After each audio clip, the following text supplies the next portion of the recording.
আপনাকে আমরা বলতাম স্লোগান মাস্টার। এই জটিল সমীকরণের সমাধান হয়েছিল জিয়া পরিবার এবং বাংলাদেশ জাতীয়তাবাদী দলের হাত ধরে। জনাব এ.কে.এম. ফজলুল হক মিলন, আপনার সময় 10 মিনিট। ধন্যবাদ। বিসমিল্লাহির রহমানির রহিম। মাননীয় স্পিকার, আপনাকে ধন্যবাদ।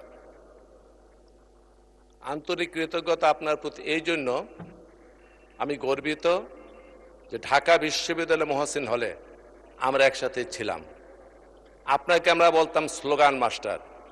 স্বৈরাচার বিরোধী আন্দোলনে আপনি স্লোগান দিতেন, আমরা সেই স্লোগানে অংশগ্রহণ করতাম।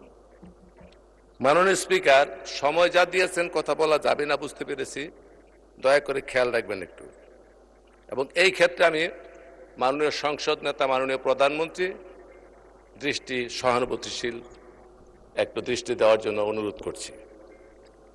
মাননীয় স্পিকার, 1971 সন এর সাথে জিয়াউর রহমান জড়িত, 1975 সন জিয়াউর রহমান জড়িত, 1990 সন বেগম খালেদা জিয়া জড়িত, 2024 সন আজকের প্রধানমন্ত্রী সংসদ নেতা জড়িত। অনেক ব্যাখ্যা রয়েছে। এই প্রত্যেকটা রাজনৈতিক পরিমণ্ডলে রাজনীতির বাঁকের সাথে বিপরীতমুখী দ্বান্দ্বিক রাজনীতির জটিল সমীকরণের একটা সম্পর্ক রয়েছে। এই জটিল সমীকরণের সমাধান হয়েছিল জিয়া পরিবার এবং বাংলাদেশ জাতীয়তাবাদী দলের হাত ধরে। অতএব সংক্ষেপে যদি বলতে হয়, সামগ্রিকভাবে সমষ্টিগতভাবে জিয়া পরিবারের কাছে, বিএনপির কাছে গোটা জাতি, আমি ব্যক্তিগতভাবে এই সংসদ কৃতজ্ঞতা ভাষায় আবদ্ধ থাকার কথা। কারণ এই বাংলাদেশের ইতিহাস থেকে জিয়া পরিবারের ইতিহাসকে যদি কেউ বিচ্ছিন্ন করে দেখার, খণ্ডিত করে দেখার চিন্তা করে, তাহলে সেই কথাই মনে করিয়ে দেয়।